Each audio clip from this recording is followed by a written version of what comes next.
कभी कभी होती है।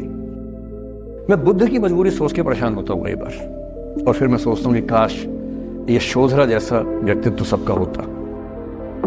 बुद्ध की रियल कहानी क्या है शायद किसी को नहीं पता। मैं जिस कहानी की बात कर रहा हूँ, मैथिली शरण गुप्त नाम के एक बड़े प्रसिद्ध कवि ने यशोधरा नाम की पुस्तक में वो कहानी लिखी है, भूमिका में जिक्र किया। बुद्ध बचपन से ही थोड़े से वैरागी किस्म के व्यक्ति थे। उनकी कुंडली देख एक ज्योतिषी ने बताया भी था। माता पिता बहुत परेशान थे, शुद्धोदन उनके पिता का नाम था। माता पिता ने बहुत कोशिश की कि इस बच्चे का मन विरक्त न हो। अच्छा महल बनवाया, सारी सुविधाएं दी।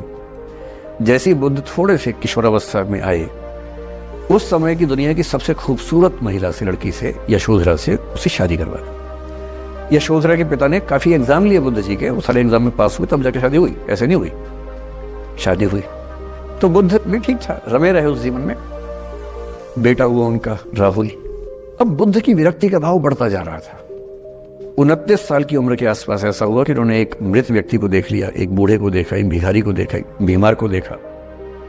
विरक्त हो गए और उनका मन हुआ घर छोड़ दूं, ज्ञान की खोज में चला जाऊं।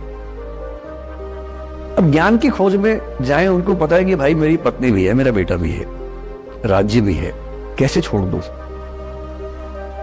छोड़ना जरूरी है। अंदर की आवाज है कि छोड़ो, तुम इस चीज के नहीं बने हो, तुम्हारा स्वधर्म कुछ और है। बाहर की जिम्मेदारी है कि छोड़ नहीं सकते। मैं अनुमान करता हूं कि बुद्ध ने शायद अपने पिताजी से कहा हो कभी कि पिताजी मैं बहुत परेशान हूं, छोड़ना चाहता हूं। तो पिता ने समझा बुझा के मना किया होगा कि बेटा शोभा नहीं देता, ऐसा मत करो।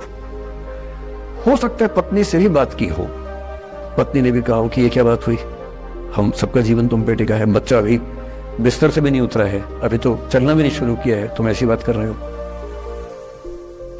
इसका जिक्र नहीं मिलता इतिहास में कि ये बात हुई कि नहीं हुई। और एक दिन बुद्ध ने तय किया और वो आधी रात को पत्नी और बेटे को सोता हुआ छोड़ के चले गए। इसको बौद्ध परंपरा में महाभिनिष्क्रमण कहते हैं, बुद्ध का अपने घर से निकल जाना। अब बुद्ध चले गए, लेकिन मैथिली शरण गुप्त यशोधरा के पर्सपेक्टिव से बुद्ध को देख रहे हैं। यशोधरा बहुत परेशान है, भाई पति चला गया है, बच्चे का पिता चला गया, मजाक थोड़ा है। राजा परेशान है कि उनका उत्तराधिकारी चला गया है। यशोधरा इतनी परेशान है, बहुत लंबे समय तक छंद आते रहते हैं कि वो कितनी बेचैन है, कितनी परेशान है। लेकिन यशोधरा की सबसे बड़ी परेशानी इस बात से नहीं कि बुद्ध चले गए, इस बात से है कि बिना बताए चले गए, भरोसा नहीं किया। और वो अपनी सहेली से कहती है, सिद्धि हेतु स्वामी गए, यह गौरव की बात। मुझे गर्व है कि मेरा पति इतने महान काम के लिए गया है।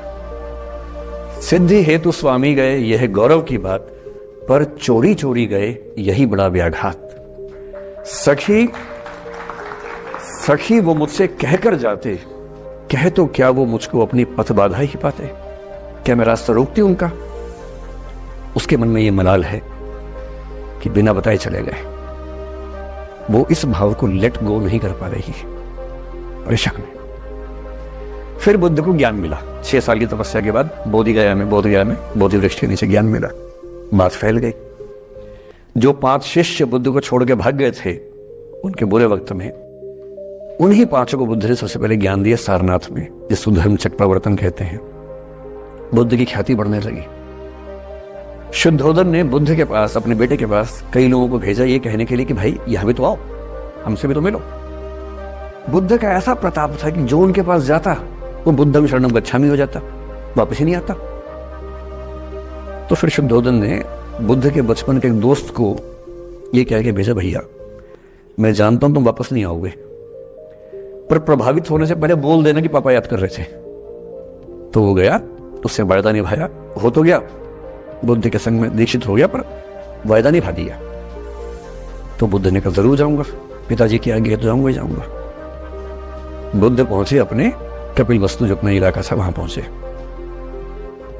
पूरे कपिल वस्तु में, नेपाल सिद्धार्थ नगर से नेपाल जाएंगे तो नेपाल बॉर्डर पे कपिल वस्तु है। मैं देखने गया था वो जगह जहां बुद्ध पैदा हुए थे, बड़ा सुंदर स्थान है, आप भी जाके देखेंगे अभी। तो बुद्ध पहुंचे रात को, एक धर्मशाला में रुके। अब वहां हल्ला मच गया कि राजा का बेटा धर्मशाला में। बुद्ध ने कहा भाई मैं देखो राजा का बेटा बनकर नहीं आया हूं, मैं बुद्ध बन के आया हूं। सुबह उठ के भिक्षा मांगने लग गए उस इलाके में, अपने ही पिता के राज्य में। पिता ने सिर पीट लिया कि भाई क्या कर रहा है। फिर बुद्ध ने सूचना भिजवाई कि मैं बुद्ध हूं, बेटा हूं संयोग से, ठीक है, मैं आ रहा हूं मिलने के लिए, पर मैं बुद्ध होके आया हूं, मेरी चर्या है, नियम है, मैं भिक्षा से ही जीवन जीता हूं। ठीक है, पिताजी ने कहा चल कोई बात नहीं। फिर बुद्ध गए पिता से मिलने, पिता से मिले, सबसे मिले, भारी सभा में, लेकिन यशोधरा नहीं आई मिलने के लिए, लेट गो नहीं कर पा रहे थे। उसके मन में दर्द था, छुप के क्यों गया, बता के जाता। बुद्ध ने पूछा पिता से कि यशोधरा कहाँ है, बोले कि वो कह रही है कि अगर बुद्ध मिलना चाहेंगे तो खुद ही मिलने आएंगे मुझसे, मैं क्यों जाऊंगी भाई, आत्मसम्मान भी तो कोई चीज है, मैं क्यों मिलने जाऊं। तो बुद्ध मिलने गए। सोचिए कमरे में यशोधरा बैठी है, राहुल साथ में। अब राहुल थोड़ा सा बड़ा हो गया है, 6-7 साल का है। बुद्ध गए हैं। अब आपके मन में आ रहा है कि बुद्ध वहां जाके बोलेंगे सॉरी मैंने गलत किया, I hurt you, I really feel sorry. बुद्ध है वो, बुद्ध है। वहां जाके क्या बोल रहे पता है, भिक्षाम देहि, भिक्षा दो। और यशोधरा कितनी महान महिला रही होगी, उसने अपने बेटे का हाथ बाप के हाथ में दे दिया।